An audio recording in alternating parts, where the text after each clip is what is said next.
तो हम पढ़ते हैं रिंग होमोमॉर्फिज्म। ठीक है, कल हमने क्या पढ़ा था? आइडियल पढ़े थे। हमने मान लिया क्या, लेट जैसे ग्रुप में मानते थे R and R dash be two ring. हमने क्या मान लिया कि ये कोई दो रिंग है, and a mapping F from R to R dash is called ring homomorphism is called ring homomorphism if देखो एफ एक मैपिंग है कहा इस रिंग से दूसरे रिंग आर डैश पे से। रिंग होमोमॉर्फिज्म कब कहेंगे? If f of a plus b किसके बराबर हो? F a plus f b. और f of a dot b किसके बराबर हो? F a dot f b. मतलब ये दोनों ऑपरेशन के रेस्पेक्ट में परिजर्व करे, तो इसे हम क्या कहते हैं? रिंग होमोमॉर्फिज्म कहते हैं इसे। ठीक है, अब जैसे मान लिया एक रिंग ये है, ठीक, एक रिंग ये है आर डैश, ये क्या है? ये रिंग आर है, ये रिंग क्या है? आर डैश है। इसमें बहुत सारे एलिमेंट है।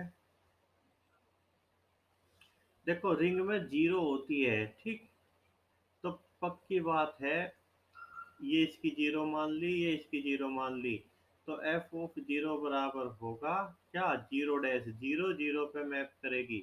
अब इसके जो एलिमेंट इसकी जीरो पे मैप करेंगे, जीरो से अलग और भी तो एलिमेंट जा सकते हैं, तो वे क्या बनाएंगे? वे बनाएंगे कर्नल। Kernel F. तो कर्नल ऑफ रिंग होमोमॉर्फिज्म क्या आ गया? Kernel of ring homomorphism kernel of ring homomorphism होता है, मतलब कौन? इसे हम डिफाइन करेंगे कर्नल एफ। कौन है इसमें? कर्नल एफ में वे एलिमेंट है किसके? रिंग के, such that F of x बराबर जीरो डैश, जिनकी इमेज जीरो है, वे सब मिलके क्या बनाते हैं? कर्नल बनाते हैं। अब जैसे ग्रुप में होता था नॉर्मल सब ग्रुप, क्या होता था? वो कर्नल एक सब ग्रुप होता था, नॉर्मल सब ग्रुप होता था। तो अगर एफ क्या है? आर से आर डैश पे एक मैपिंग है, तो कर्नल एफ क्या है? कर्नल एफ ये आइडियल ऑफ आर। ठीक, kernel F is maximal ideal of R. ये मैक्सिमल आइडियल भी होता है, समझ गए? देखो अब इसमें जैसे ग्रुप में तो हमारे पास पढ़ने को बहुत कुछ होता था, यहाँ ज्यादा कुछ नहीं है पढ़ने को। इसके लिए एक फॉर्मूला होता है। रिंग होमोमॉर्फिज्म में क्या है, एक फॉर्मूला इंपॉर्टेंट है, वो फॉर्मूला मैं तुम्हें बताता हूँ। ठीक है, लिखो।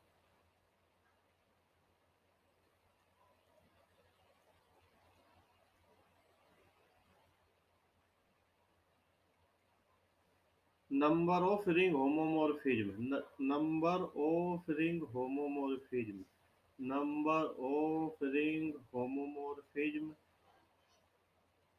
From Z N to Z M, Z N to Z M. Z N से हम जेड एम पे कितनी रिंग होमोमॉर्फिज्म खींच सकते हैं? उसके लिए फॉर्मूला होता है, वो होता है टू की power omega N minus omega of N upon G C D of M N. ये फॉर्मूला होता है। ओमेगा एन क्या है? ओमेगा एन है number of distinct prime divisor of N. ठीक है, जैसे ओमेगा 10 की वैल्यू कितनी हो जाएगी? 10 के कितने प्राइम डिवीजर? 2 और 5 2। ओमेगा 12 की वैल्यू कितनी हो जाएगी? 12 के कितने प्राइम डिवीजर? 2 और 3, केवल 2 प्राइम डिवीजर है। ठीक है, ओमेगा 30 की वैल्यू कितनी हो जाएगी? 30 के टुकड़े हम कैसे कर सकते हैं? 2 गुना 3 गुना 5, तो इसके 3 प्राइम डिवीजर है, 2 3 5। इसे डिवाइड करने वाले प्राइम नंबर। ठीक है, तो देखो क्वेश्चन पूछा गया ये गेट में, तुम्हें रिंग होमोमॉर्फिज्म बताने कहा। जेड 10 टू जेड 12, जेड 10 से जेड 12 पे कितनी रिंग होमोमॉर्फिज्म खींच सकते हैं? एन बराबर क्या है इधर? 10, एम बराबर क्या है? 12। तो लगाओ फॉर्मूला, कितनी रिंग होमोमॉर्फिज्म खींच सकते हैं। उसके लिए फॉर्मूला हो जाएगा 2 की power omega 10 minus omega of 10 upon इसका जीसीडी कितना आएगा, 10 का 12 का जीसीडी आएगा 2। तो ये कितना होगा, 2 की पावर 2 माइनस ओमेगा 5 की वैल्यू 1। तो 2 की पावर 1 बराबर 2। टू रिंग होमोमॉर्फिज्म हम यहाँ खींच सकते हैं। ठीक है, चलो फिर एक नेट का क्वेश्चन बताओ। ये क्वेश्चन नेट के पेपर में पूछा जा लिया। क्वेश्चन क्या कहता है, find number of non trivial ring homomorphism from Z12 to Z18। Z bar ऐसे जेड इस पे नॉन ट्रिवियल रिंग होमोमॉर्फिज्म बतानी। देखो सबसे पहले तो ट्रिवियल देख लो, ट्रिवियल होती क्या है। मान लिया क्या है, एक रिंग क्या है, ये आर है, दूसरी रिंग क्या है, ये रिंग है आर डैश। ठीक, ये इसमें जीरो एलिमेंट, ये इसमें जीरो एलिमेंट, ये इसके बाकी एलिमेंट, ये इसके बाकी एलिमेंट। अगर ये सारे के सारे एलिमेंट ही जीरो पे चले जाए, मतलब सबकी इमेज जीरो हो जाए, मतलब एफ एक्स बराबर zero dash for all x belongs to R, तो हम क्या बोलते हैं, ये ट्रिवियल है। और ट्रिवियल तो सदा होती होती है ना। ट्रिवियल होमोमॉर्फिज्म ऑलवेज एग्जिस्ट, एक ट्रिवियल होमोमॉर्फिज्म होगी होगी। अब हमें इसकी नॉन ट्रिवियल बतानी है, तो पहले टोटल निकालते हैं। टोटल कितनी आएगी, टोटल रिंग होमोमॉर्फिज्म कितनी आ जाएगी, 2 की power omega 12 minus omega of 28 upon GCD कितना आ जाएगा, 12 का 28 का 4 आ जाएगा। तो ये आ गया 2 की पावर ओमेगा 12 माइनस ओमेगा 7, है नहीं। ओमेगा 12 की वैल्यू कितनी, 2, तीन, दो और तीन ही तो है इसके प्राइम डिवीजर। ओमेगा 7 की एक केवल 7 ही है, तो कितनी आ गई, दो रिंग होमोमॉर्फिज्म आ गई। अब दो रिंग होमोमॉर्फिज्म आ गई, उनमें से एक ट्रिवियल भी तो है, तो नॉन ट्रिवियल कितनी बची, नॉन ट्रिवियल बची 2 - 1 बराबर 1। सही बात है। चलो ये फॉर्मूला भी याद हो गया तुम्हारे। देखो अब हम इम्पोर्टेंट कॉन्सेप्ट की तरफ बढ़ते हैं। इम्पोर्टेंट कॉन्सेप्ट की तरफ बढ़ते हैं, वो है Euclidean domain, EUCLIDEAN, Euclidean domain, जिसे हम शॉर्ट में क्या कहते हैं, ईडी कहते हैं। ये भाई इम्पोर्टेंट पोर्शन है, नेट के लिए भी एमएससी के लिए भी। ठीक है, लिखो इसे। An integral domain D,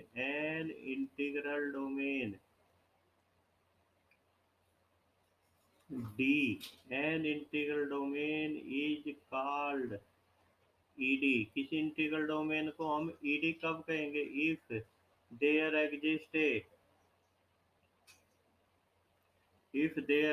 A function D from the elements of capital D. Capital D क्या है, कोई इंटीग्रल डोमेन है, इसका नाम हमने क्या रख दिया, कैपिटल डी रख दिया। To non negative integers, non negative integers such that, इसकी देखो दो शरत होती है। पहली होती है D of A less than equal to होगा डी ऑफ ए बी से। और दूसरी शरत क्या होती है, अगर क्या है, कोई दो इंटीजर है, ए बराबर है बी क्यू प्लस आर, तो ये कहता है कि D of R less than होगा डी ऑफ बी से। ये दो शरत है। देखो ये कुछ कम समझ में आया, मैं बताता हूँ कि ये है कैसे। हमने मान लिया आर क्या है, इंटीग्रल डोमेन है। तो अगर हमें एक ऐसा फंक्शन मिल जाए डी, कैसा, कि डी ऑफ एक्स क्या हो, सदा क्या हो, नॉन नेगेटिव इंटीजर हो, मतलब d of x greater than equal to zero हो for all x belongs to R. ठीक, पहली शर्त तो यह है। दूसरी शर्त ये है कि D of A less than equal to हो डी ऑफ बी से, मतलब डी फंक्शन है, उसे हम एक एलिमेंट पे लगावे तो वो इस कंडीशन को सेटिस्फाई करेगा डी ऑफ ए बी से। और दूसरी शर्त क्या है, अगर हम दो इंटीजर ए बी को ऐसे लिख सकते हैं तो फिर पक्की बात है कि D of R less than होगा डी ऑफ बी से। तुम कह रहे कि ये अभी भी कम समझ में आया यूक्लिडियन डोमेन, चलो कम समझ में आया पर याद तो होगी इसकी डेफिनेशन।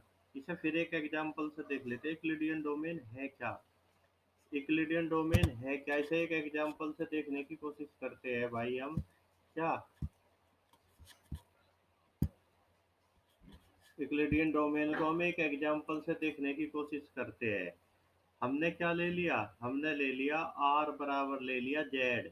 जेड का नाम क्या होता है, सेट ऑफ इंटीजर्स। तुम कहोगे कि हर बार सेट ऑफ इंटीजर्स ही, हाँ भाई तुम जब भी समझ नहीं पाओगे सेट ऑफ इंटीजर आएगा तुम्हें समझाने के लिए। ठीक है। फंक्शन कैसा ले लिया हमने, डी ऑफ ए बराबर मोड ऑफ ए।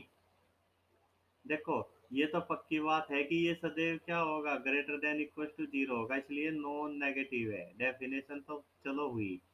अब पहली प्रॉपर्टी क्या है कि D of A less than equal to होना चाहिए डी ऑफ ए बी से। देखियो ऐसा ही होता है क्या, मतलब mod A less than equal to mod A B. ये क्या होता है, मोड ए मोड बी होगा ही होगा। क्योंकि क्या है, ए तो इंटीजर है, ए की वैल्यू क्या हो सकती है, मोड ए की वैल्यू एक हो सकती है, दो, तीन, चार, मतलब छोटे से छोटी वैल्यू भी बी की एक होगी, दो तीन चार भी हो सकती है। तो हमने क्या प्रूव कर दिया प्रूफ, सही बात है, क्योंकि मोड बी की छोटे से छोटी वैल्यू भी एक होगी तो जब भी ठीक है। अब वो कहता है कि अगर a बराबर है बी क्यू प्लस आर, चलो भाई ए बी को कुछ वैल्यू दो, तुमने मान लिया a क्या है 5 है, b क्या है 3 है। तो 5 को कैसे लिख सकते हैं हम, 5 को लिख सकते हैं b प्लस 2। तो देखो यहाँ Q की वैल्यू कितनी होगी 1 होगी, और R की वैल्यू कितनी होगी 2। तो किससे डिवाइड करा था हमने 5 को, 3 से। तो क्या होगा देख लो, D ऑफ 2 लेस देन है डी ऑफ 3 से। हाँ, क्योंकि ये इसकी वैल्यू मोड 2 है, ये मोड 3 है, बिल्कुल है। तो जेड क्या हो गया, जेड हो गया ईडी। इसका मतलब क्या है कि जेड इज ए ईडी। हमने एक ऐसा फंक्शन डिफाइन कर दिया इसके एलिमेंट्स है जो नॉन नेगेटिव वैल्यू देता है और इन दो शर्त को पूरी करता है। और जेड क्या था, अपने आप में एक इंटीग्रल डोमेन था। तो कोई इंटीग्रल डोमेन कब यूक्लिडियन डोमेन होता है, जब ये दो शर्त सेटिस्फाई होती है। ठीक है। चलो फिर एक और एग्जांपल ले लेते हैं। वो कह रहा कि क्वेश्चन में क्या कह रहा, prove that Z I is ED, Z I is ED. Z क्या आई क्या है, एक यूक्लिडियन डोमेन है, ये हमें प्रूव करना। जेड आई के एलिमेंट कैसे होते हैं, जेड आई के एलिमेंट होते हैं a plus i b type. A b कैसे होंगे, इंटीजर होंगे। तो हम एक फंक्शन डिफाइन करते हैं, हमने फंक्शन डिफाइन करा ए प्लस आई बी से। कैसा फंक्शन है वो, A square plus B square. तो देख लो ये greater than equal to zero होगा। ठीक है। अब हमें प्रूव कर, पहली शर्त क्या प्रूव करनी है हमें, पहली शर्त प्रूव करनी है कि D of x less than equal to D of x y. X को क्या मान लो तुम, एक्स को मान लो x one plus i, x one plus x i x two. Y को क्या मान लो, y one plus i y two. तो ये देखना डी ऑफ एक्स कितना हो जाएगा, ये हो जाएगा x one square plus x two square. ये लेस देन इक्वल टू ही नहीं होगा, x one square plus x two square और y one square plus y two square. ठीक है। देख लो इसकी वैल्यू तो एक से बड़ी होगी या ज्यादा से ज्यादा एक होगी। क्योंकि हम क्या ले सकते हैं, हम क्या ले सकते हैं एक्स वन एक्स टू को, हम एक्स वन एक्स टू को क्या ले सकते हैं, इंटीजर ही तो लेने। ठीक है, बिल्कुल सही बात है। तो जब इनकी वैल्यू तुम कुछ भी रखोगे, एक दो तीन माइनस एक, तो ये एक से बड़ा ही आएगा। तो पहली शर्त सेटिस्फाई होगी। अब दूसरी शर्त क्या कहता है, वो कहता है कि अगर हम ऐसे लिख सकते हैं एक्स को कैसे लिख सकते हैं हम, Y into Q plus R. देखो भाई यहाँ इसे भी तुम्हें कॉम्प्लेक्स मानना पड़ेगा, इसे भी कॉम्प्लेक्स मानना पड़ेगा, और फिर दिखाना पड़ेगा कि डी आर लेस देन है डी वाई से। तुम ये बुक की हेल्प से कर लेना, ये कृष्णा की बुक में हर जगह ये दिया हुआ है। ठीक है, ये समझ में आ गया जेड आई क्या है, जेड आई ईडी है। चलो अब मैं आगे बढ़ता हूँ। देखो ईडी की अब मैं तुम्हें इम्पोर्टेंस बताता हूँ कंपटीशन की दृष्टि से, नेट की दृष्टि से। ठीक है, जब तुम इसे पढ़ोगे एमएससी के लिए तो ये इतना आसान लगेगा, कुछ अब याद कर लो। देखो तुमने कर लिया कि जेड आई ईडी है, जेड ईडी है, जेड आई ईडी है, बिल्कुल सही बात है। तो इसी तरह Z root two be ED है, इज ईडी। ठीक है, Z root two be ED है, Z root minus two is not ED, Z root minus two ED नहीं है, Z root minus three, sorry ये तो ईडी है, Z root minus three is not ED, Z root minus five is not ED. तो ये minus में केवल और केवल माइनस टू के लिए है। ठीक है, वैसे ये ईडी नहीं है। तो फिर एक रिजल्ट लिख लेते हैं, Z root D is ED, Z root D कब ईडी है, इज ईडी कब, वैन डी बराबर क्या हो, वैन वैन डी बराबर हो two minus two three five, ये इनके लिए ईडी है। ठीक है, और जेड रूट माइनस डी, या आप दूसरा रिजल्ट लिख लेते हैं, Z of root minus N is not ED. ये ईडी नहीं होता कब, जब माइनस एन क्या हो, माइनस एन कॉन्ग्रुएंट टू हो, टू और थ्री मोड फोर, मतलब माइनस एन को चार से भाग देने पे दो या तीन रिमाइंडर बचे, तो हम कहते हैं कि Z root is not ED. जैसे एग्जांपल के लिए हम चेक कर लेते हैं, is Z root of minus five is ED, हमें ये चेक करना कि क्या ये ईडी है। देखो माइनस एन की कितनी वैल्यू है यहाँ,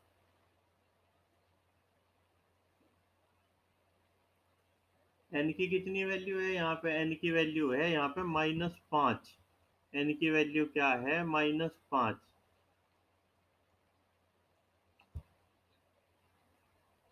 इसे कर दो, इसे माइनस को हटा दो।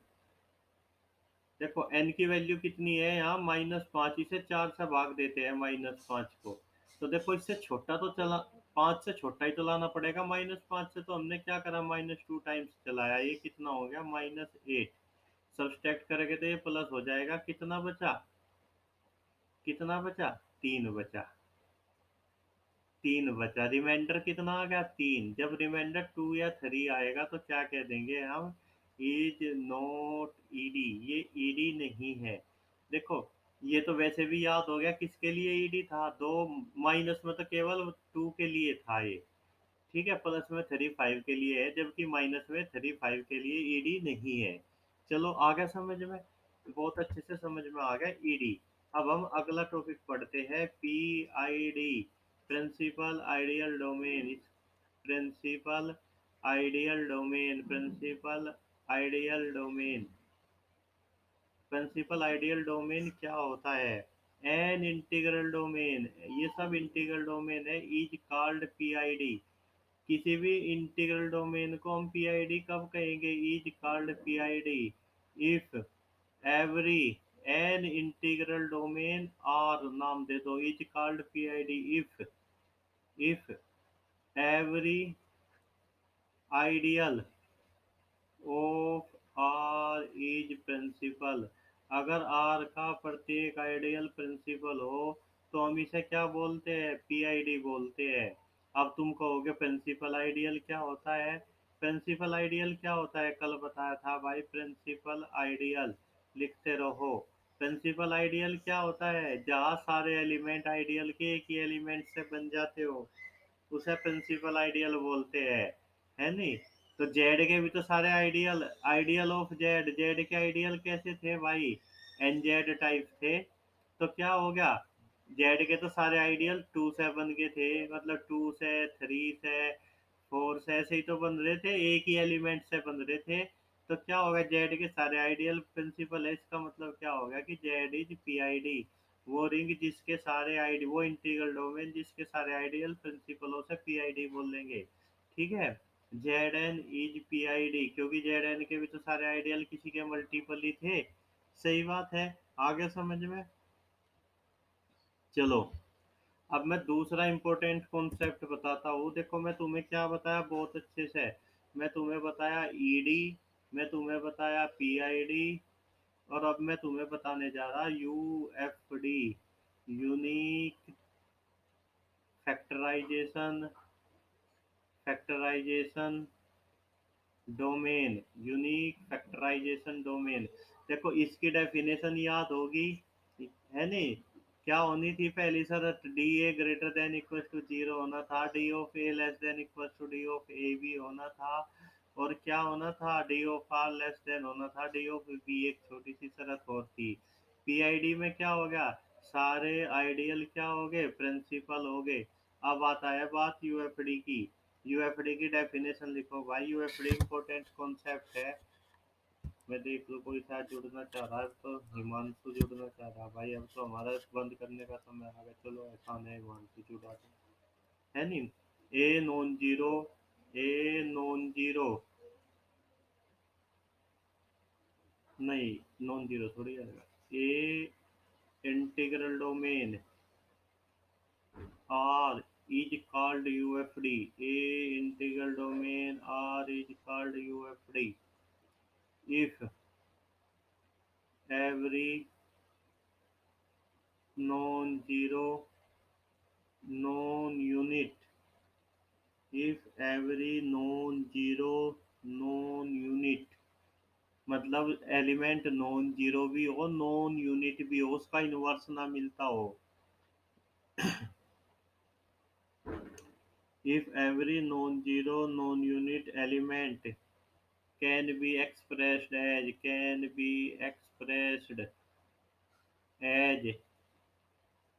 product of irreducible, है नहीं?